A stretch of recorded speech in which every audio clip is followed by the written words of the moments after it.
دیکھیے یہ معاملہ اتنا زیادہ خطرناک ہے عقائد کا کہ لوگ ائمہ کے پاس آ کر اپنے عقائد کی توثیق کرواتے تھے کہ مولا یہ ہمارے عقائد ذرا آپ سن لیجیے، کیا ہمارے عقائد درست بھی ہیں یا نہیں؟ شاہ عبد العظیم جن کا تہران میں روضہ بھی ہے، کہ جن کے متعلق یہ بات ملتی ہے کہ ان کی زیارت کا ثواب ویسے ہی ہے جیسے امام حسین علیہ السلام کی زیارت کا ثواب۔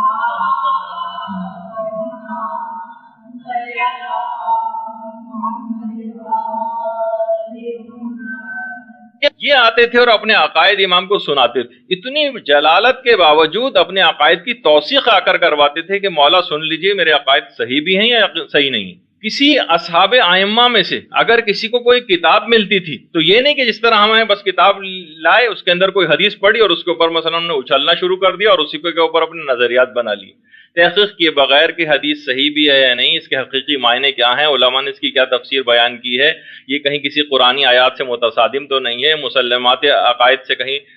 جو ہے منافات تو نہیں رکھتی ہے۔ غرض اس طرح کی تمام چیزیں ائمہ کے اصحاب اپنی کوئی کتاب بھی ان کو ملتی تھی اور کسی آتھینٹک آدمی سے بھی ملتی تھی تب بھی امام کی خدمت میں آ کر پیش کرتے تھے۔ جیسے ایک دفعہ ملتا ہے کہ ابو جعفر جعفری کہتے ہیں کہ یونس ابن عبد الرحمن کی کتاب ہم کو ملی۔ یونس ابن عبد الرحمن 3 ائمہ کے بہت قریب ترین صحابیوں میں شمار ہوتے تھے، ان کے کتاب تھی یوم و لیلہ۔ لوگ امام کے پاس آئے، امام حسن عسکری علیہ الصلوۃ والسلام کے پاس،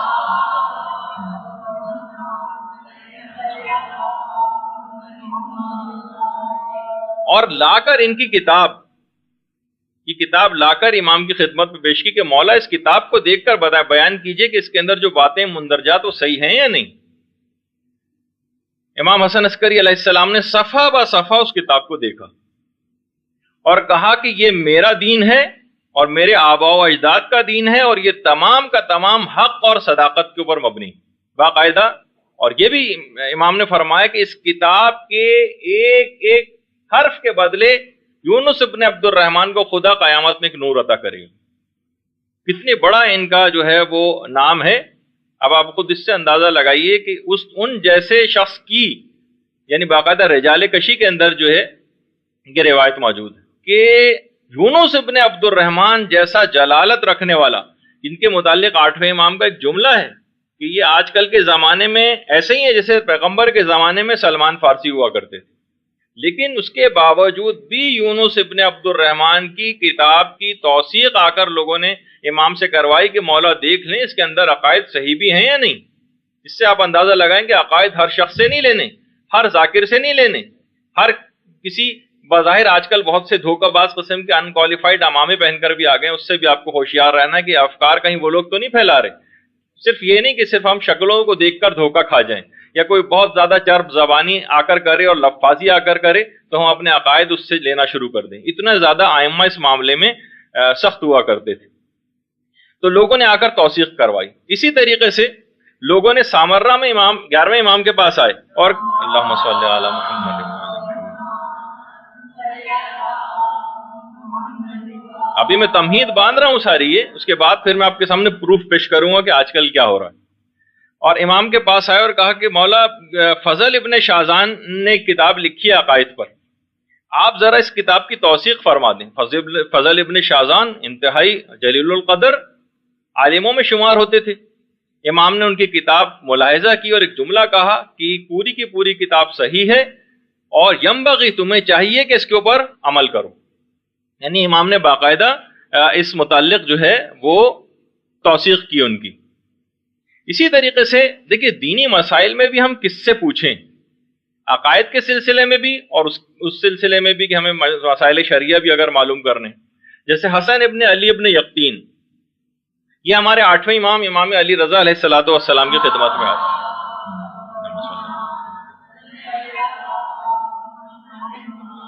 کہا کہ مولا میں ہر وقت آپ کی خدمت میں حاضر ہو کر مسائل شرعیہ نہیں پوچھ سکتا، ظاہر ہے کہ ہو سکتا ہے کہ بہت دور ان کی رہائش ہو۔ کہا کہ کیا آپ یونس ابن عبد الرحمن کو، جن کا اس سے پہلے تذکرہ آیا، کیا آپ ان کو قابل اعتماد سمجھتے ہیں؟ کیا ہم اپنی معلومات ان سے حاصل کر سکتے ہیں مسائل شرعیہ سے متعلق؟ امام نے فرمایا ہاں، یونس ابن عبد الرحمن سے تم معلومات لے سکتے ہو. یعنی ہر کس و ناقص نہیں کہ مولا جو بھی ممبر پہ بیٹھ جائے. امام نے کہا جو بھی بیٹھ جائے اس سے جا کر معلومات لے لو. نہیں، کہا کہ یونس ابن عبد الرحمن کی امام نے تائید کی. اسی طریقے سے علی ابن مسیب، یہ بھی ہمارے 8ویں امام کے پاس جو ہے یہ آئے اور کہا کہ مولا میرا گھر بہت دور ہے، بہت دور ہے، میں کس سے علم دین حاصل کروں. دیکھیے یہ خود جملہ بتا رہا ہے کہ علم دین حاصل کرنے میں لوگ کتنا زیادہ کہ امام کے پاس آ کر پوچھا کرتے تھے، حالانکہ خود امام موجود ہے. کہا کہ مولا میرا گھر بہت دور ہے، آ نہیں سکتا ہے بار بار آپ سے چیزیں پوچھنے کے لیے، کس سے میں علم دین حاصل کروں. فرمایا زکریا ابن آدم سے کیوں نہیں حاصل کرتے. امام نے فرمایا زکریا ابن آدم سے حاصل کرو، کیونکہ دین اور دنیا کے معاملات میں زکریا ابن آدم امین ہے. زکریا ابن آدم وہی ہیں زکریا ابن آدم قمی، کہ جب زکریا ابن آدم نے قم سے باہر جانے کا ارادہ کیا تھا تو امام نے فرمایا تھا زکریا قم سے باہر نہ جانا، کیونکہ تم قم والوں کے لیے امان کا باعث ہو، قم والوں کے لیے تم امان کا باعث ہو. تو امام اس قسم کے افراد کے متعلق کہا کرتے تھے کہ تم جو ہے زکریا ابن آدم سے جو ہے اپنے مسائل پوچھو. اسی طریقے سے عمر ابن حریث، یہ چھٹے امام کی خدمت میں آتے ہیں اور آ کر کہتے ہیں کہ مولا میں آپ پر قربان، کیا میں اپنے عقائد اور اپنے دین کو آپ کی خدمت میں پیش نہ کروں. دیکھیے خود آ کر اپنے عقائد کو پیش کرتے تھے.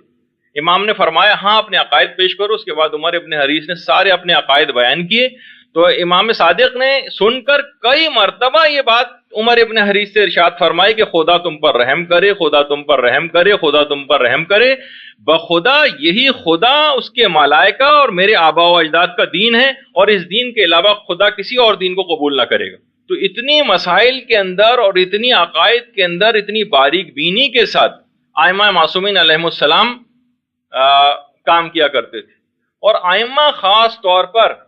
دینی معاملات میں انتہائی شدت کے ساتھ گرفت کرتے تھے. دینی معاملات میں بڑی شدت کے ساتھ ایک ایک حرف کی کمی بیشی کو برداشت نہیں کرتے تھے دین کے اندر، حتیٰ کہ دعاؤں کے اندر برداشت نہیں کرتے تھے. دیکھیے یہ صرف اس وجہ سے میں بتا رہا ہوں کہ یہ معاملہ کتنا سخت ہے. یہاں ہر کتاب کو پڑھ کر، کسی بھی ذاکر سے سن کر، کوئی بھی خود ساختہ تعویل کسی بھی حدیث کی کر کے ہم اپنے پورے عقیدوں کی عمارتیں اس کے اوپر کھڑی کر لیتے ہیں، جو کہ انتہائی خطرناک رویہ ہے. اس سے لوگوں کے دماغ کتنے تبدیل ہو گئے ہیں. میں ابھی آگے چل کر کچھ کلپس آپ کو دکھاؤں گا، آپ حیران ہو جائیں گے کہ اتنی تبدیلی آ چکی ہے معاشرے کے اندر. اور ہم آنکھیں بند کر شتر مرغ کی طرح سے اگر زمین کے اندر اپنا منہ دبا لیں یا کان آنکھ بند کر کے بستر پہ لیٹے رہیں اور ہر پوری دنیا مافیا سے بے خبر رہیں، تو واقعی ہر چیز بالکل ٹھیک نظر آئے گی آپ کو. بالکل سب صحیح جا رہا ہے ماشاءاللہ، سارے مومنین بڑے صحیح العقیدہ ہیں. ابھی پتہ چل جائے گا آپ کو کہ عقیدوں کا کیا حال ہو گیا. تو ائمہ بڑی شدت کے ساتھ گرفت کرتے تھے. عبداللہ ابن سنان راوی ہیں، کہتے ہیں کہ ہم چھٹے امام کی خدمت میں آئے تو چھٹے امام نے ایک جملہ ارشاد فرمایا، اللہم صلی علی محمد، کہ لوگ ان قریب مختلف قسم کے شکوک میں گرفتار ہو جائیں گے. میرے پاس اتنا وقت نہیں ابھی ان کی عربی عبارت بھی پڑھوں. لوگ مختلف قسم کے شکوک کے اندر گرفتار ہو جائیں گے، اور اس آفت سے محفوظ رہنے کا طریقہ ہے کہ تم دعائے غریق پڑھو. لوگوں نے پوچھا کہ مولا دعائے غریق کیا ہے؟ تو امام نے فرمایا، کیا فرمایا؟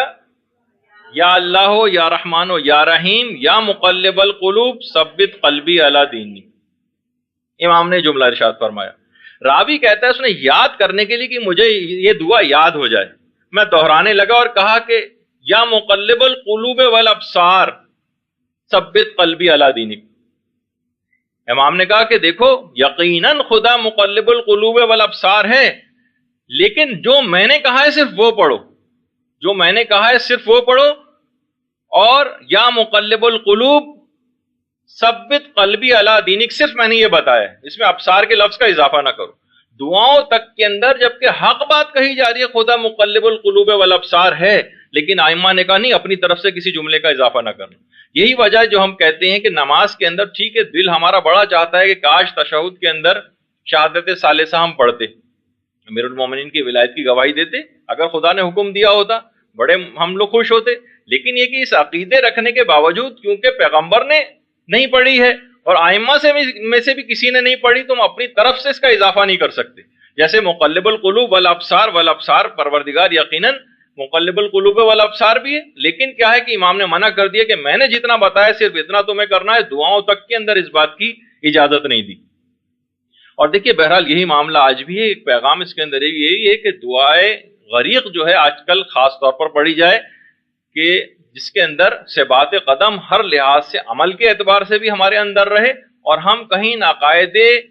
غیر حقہ پھیلانے والوں کے ہاتھوں کہیں نہ پھنس جائیں۔ چلیں ماشاءاللہ آپ یہاں پر آ گئی ہیں، آپ بات سن رہی ہیں، چیزوں کو سمجھ رہی ہیں، لیکن وہ افراد جو کہ دینی مدارس کا مثلا رخ نہیں کرتے یا ان سے دشمنی رکھتے ہیں کہ صحیح بات، تو وہ ظاہر ہے انہی طرح کی مذہبی محفلوں کے اندر جاتے ہیں جہاں پہلے سے وہی افراد سب کے سب ممبروں کے اوپر چھائے ہوئے ہیں، جن کی اکثریت ظاہر ہے کہ صحیح طور پر عقائد رکھنے والے یا تبلیغات کرنے والے لوگوں کی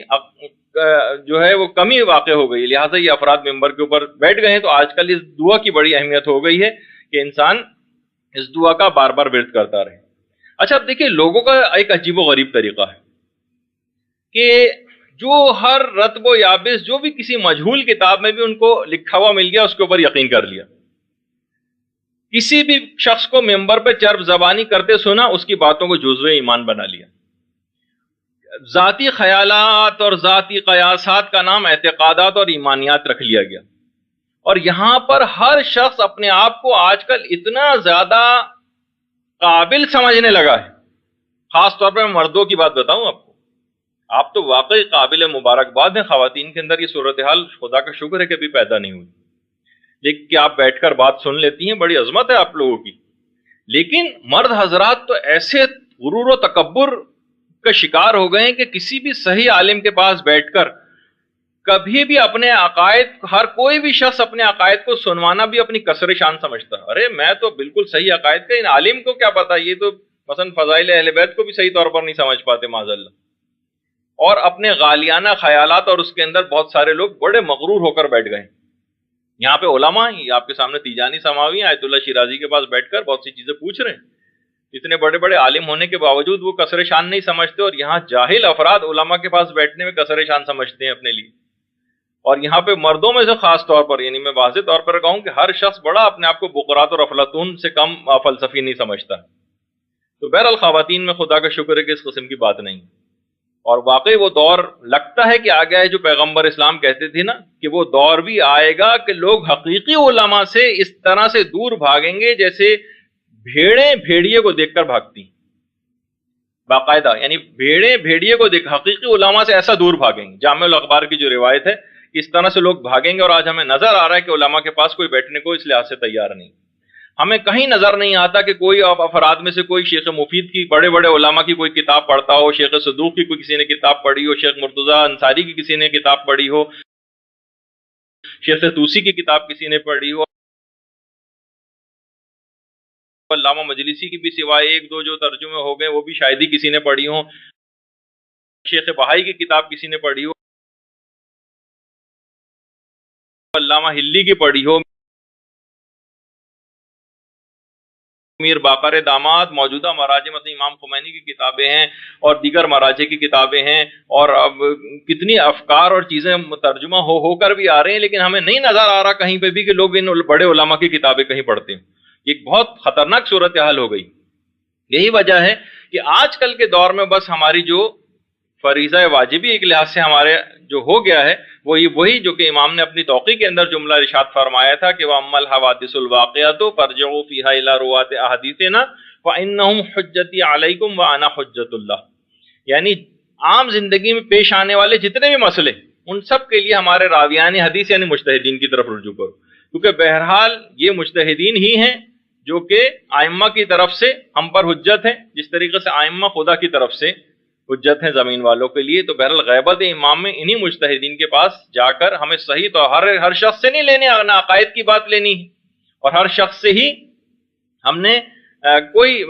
باریک قسم کے جسے ہم کہتے ہیں کہ سوفسٹیکیٹڈ یا ڈیلیگیٹ قسم کے جو عقائد ہوتے ہیں اس کی بھی کوئی تفصیل عام لوگوں سے یا عام ذاکرین سے سن کر اس کو اپنا جزو ایمان نہیں بنانا، مرکز سے ہمیشہ وابستہ رہنا ہے۔ وہ جو علامہ اقبال کہا کرتے تھے نا کہ قوموں کے لیے موت ہے مرکز سے جدائی،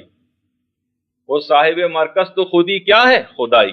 تو بہرحال اگر مرکز سے انسان اپنا وابستگی برقرار رکھے ان علماء سے، ان مراجع سے، تو تو وہ کبھی بھی گمراہ نہیں ہو سکے گا. اور ان افراد جن کے بھی میں کلپس بھی آپ کو دکھاؤں گا، یہ جگہ جگہ تنزن لوگوں کو علماء سے جو ہے وہ برگشتہ کرتے ہیں اپنے ایک ایک جملے میں. یہ مولوی، یہ ملا، یہ مجتہد، بڑے سے بڑے مجتہد کو لے آؤ، وہ اس کی معرفت کا وہ معیار نہیں ہے وغیرہ، بھی بہت سی چیزیں آپ سنیں گی. یہ ان سے ان کو ہٹانا چاہتے ہیں تاکہ بہرحال جیسے میں نے اس سے پہلے کہا تھا ایک دفعہ کہ یہ پوری قوم ایک کٹی ہوئی پتنگ کی مانند بن جائے، پھر جس کی جب مرضی چاہے اس کو لوٹ لے.